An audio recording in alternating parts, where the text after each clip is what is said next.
Hi student, unique ईडुअल में आप लोग का स्वागत है। और आज की वीडियो में हम लोग जानने वाले हैं, सीखने वाले हैं और समझने वाले हैं एमएस वर्ड के अंतर्गत जो इंसर्ट टैब ऑप्शन दिया गया है।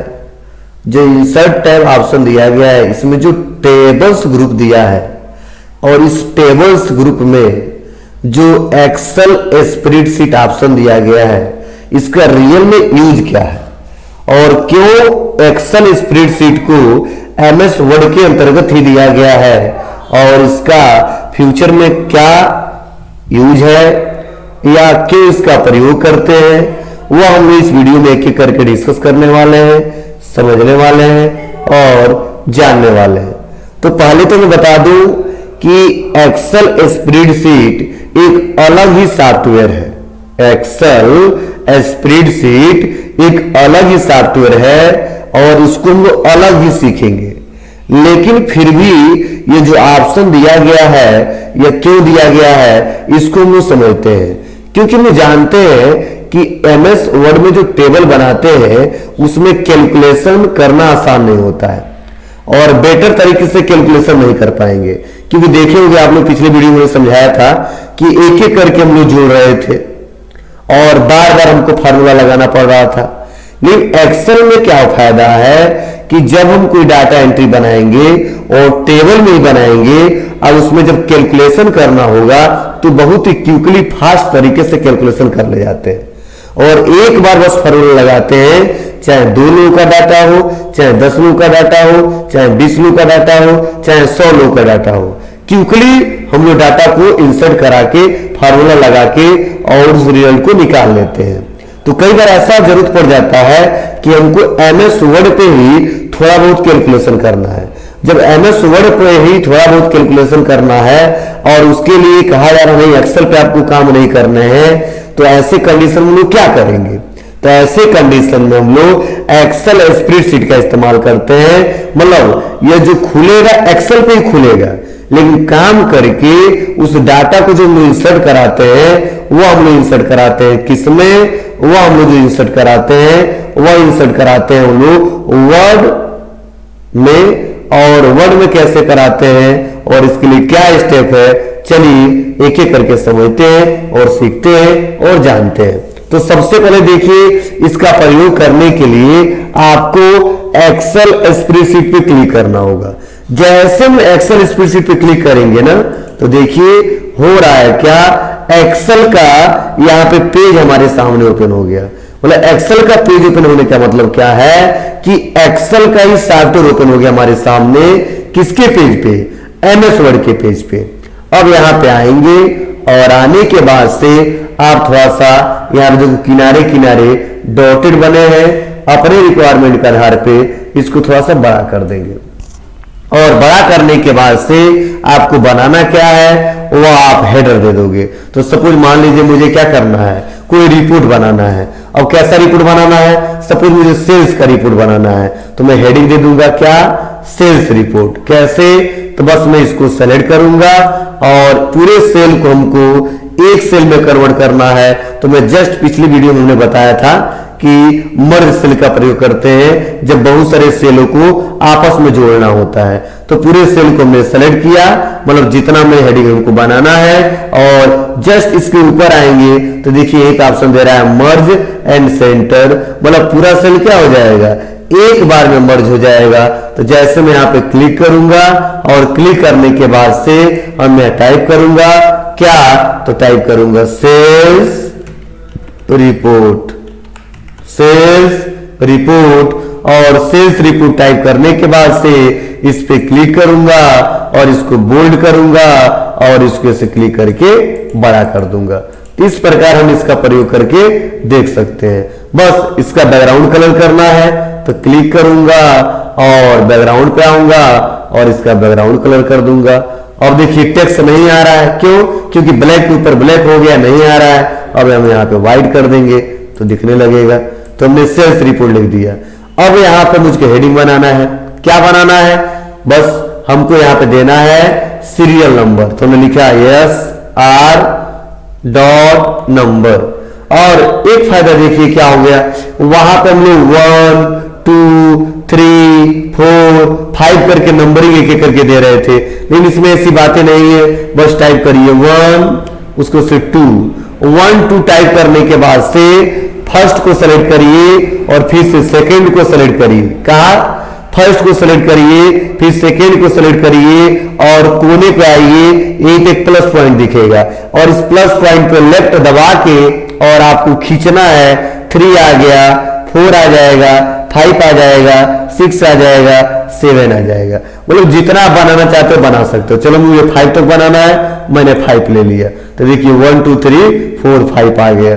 तो ऐसे हम लोग ला सकते हैं। सेकेंड हमको देना है प्रोडक्ट नेम, तो लिख दिया प्रोडक्ट नेम और प्रोडक्ट नेम देने के बाद से अगला क्या हमने दे दिया, अगला दे दिया हमने क्वांटिटी। क्या दे दिया, क्वांटिटी कि मतलब कितना पीस खरीद रहे हैं। उसके बाद से क्या है, रेट मींस प्राइस क्या है।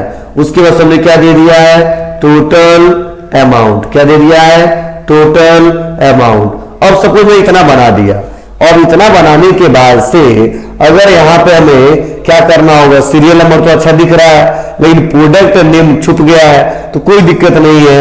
इसी कॉलम जो बी कॉलम है इसी के ऊपर क्लिक करेंगे और लास्ट में जाएंगे, प्लस पॉइंट बनेगा और लेफ्ट बटन दबा के जैसे टेबल को हम लोग बढ़ा रहे थे वैसे यहां पे बढ़ा सकते हैं।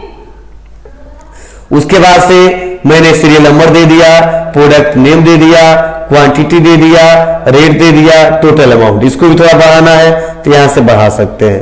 अब हमें क्या करना है, अब थोड़ा सा हेडिंग थोड़ा सा और बीच में आए तो इसको पकड़ के और हम इसको मूव भी करा सकते हैं। ऐसे मूव करा दिया और इसको थोड़ा सा बड़ा कर देंगे। तो इस प्रकार हम आसानी तरीके से इसका इस्तेमाल कर सकते हैं।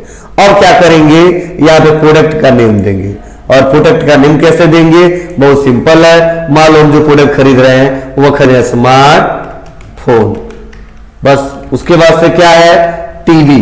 क्या खरीद रहे हैं, टीवी। उसके बाद से टीवी खरीदने के बाद हमने क्या खरीदा, यहां पे खरीदा माउस। क्या खरीदा, माउस। उसके बाद से क्या खरीदा, कीबोर्ड। उसके बाद से क्या खरीदा, मॉनिटर। और ऐसे हमने टाइप करने के बाद से कितना कितना क्वांटिटी, स्मार्टफोन का 2 पीस, टीवी का 5 पीस, माउस का 2 piece, keyboard 1 piece, monitor 5 piece. अब यहाँ पे रेट जो है वो रेट भर देंगे। क्या रेट है, तो जो रेट है वो रेट भर देंगे।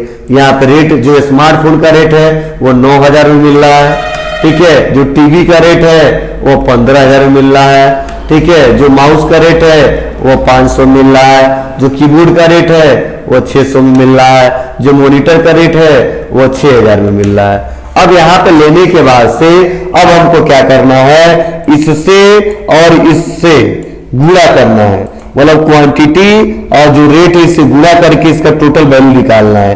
तो देखो क्या होता था, वहां पे तो मैनुअली तरीके से टेबल में हम लोग मल्टीप्लाई कर ही नहीं पाएंगे और बहुत ही कम लोग को पता होता है कि टेबल में मल्टीप्लाई कैसे करते हैं। टेबल में मल्टीप्लाई कैसे करते हैं बहुत ही कम लोग को पता होता है और आसानी तरीके से टेबल में मल्टीप्लाई नहीं कर पाते हैं। फिर भी कोई बात नहीं, हम लोग सीखते हैं कैसे इसको करेंगे स्टेप बाय स्टेप। तो बस सिंपल है। एक्सेल की बात यह है कि एक्सेल में कभी भी कोई कैलकुलेशन करना हो तो उसके लिए आपको इक्वल टू साइन लगाना होता है। क्या लगाना होता है, इक्वल टू साइन लगाना होता है। तो हम लगाएंगे यहाँ पे इक्वल और इक्वल लगाने के बाद से क्वांटिटी क्या है और रेट क्या है। तो जो क्वांटिटी है 2 है, क्या है 2 है, तो हमने 2 को सेलेक्ट किया और 2 को सेलेक्ट करने के बाद से हम इंटू करेंगे और इंटू करने के बाद से मतलब इंटू का मतलब क्या है, यहाँ पे गुणे का चिन्ह नहीं दिखेगा, स्टार लगाएंगे जिसे बोलते हैं एस्ट्रिक। क्या बोलते हैं, एस्ट्रिक। और इंटू करने के बाद से हम रेट को सेलेक्ट करेंगे और रेट को सेलेक्ट करने के बाद से हम इंटर बटन दबाएंगे और जैसे इंटर बटन दबाएंगे देखिए यहाँ पे 2 पीस है और रेट है 9,000, तो 9 दूना 18, 18,000 आ गया। अब उसमें हम लोग अगर दूसरा तरीका अपनाते तो कर तो लेते, लेकिन अगर फिर से नीचे वाला कैलकुलेशन करना हो तो फिर से फार्मूला लगाना पड़ता, फिर से फार्मूला लगाना पड़ता, फिर से फार्मूला लगाना पड़ता, फिर से फार्मूला लगाना पड़ता। लेकिन इसके साथ अगर करते हैं तो कुछ नहीं करिए, बस इसको कोने पे आइए और ड्रैग एंड ड्रॉप कर दीजिए। जैसे ड्रैग एंड ड्रॉप कर देंगे तो देखिए 15 × 5 = 75,000 आ गया, ठीक है। 2 × 5 = 10, 1000 आ गया, ठीक है, 1 तो 6 आ गया, 5 तो 30 आ गया। तो इस प्रकार हम आसानी तरीके से इसको कैलकुलेट कर सकते हैं, कोई दिक्कत नहीं होगी, बहुत ही सिंपल सा तरीका है और रिपोर्ट को जनरेट भी किया सकता है और आगे चल के इसका प्रयोग भी किया सकता है।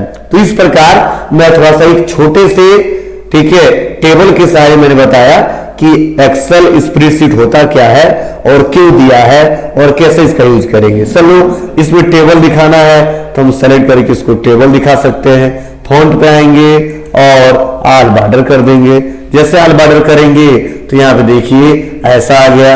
मान लो हमारा हेडर है, इसको सेलेक्ट करेंगे और सेलेक्ट करने के बाद हमने इसको यहां से इसका बैकग्राउंड कलर करना, बैकग्राउंड कलर कर देंगे और कलर करना है रेड, तो यहां से कलर रेड कर लेंगे। इस प्रकार हम आसानी तरीके से इसका प्रयोग कर सकते हैं। और सवाल सर इंसर्ट कैसे होगा, इंसर्ट करके दिखा दीजिए, कोई दिक्कत नहीं, कहीं इस टेबल से कहीं बाहर क्लिक कर दीजिए, तुरंत आपका आ जाएगा कहां पे, तो आ जाएगा वर्ड पे। किस पे आ जाएगा, MS वर्ड पे।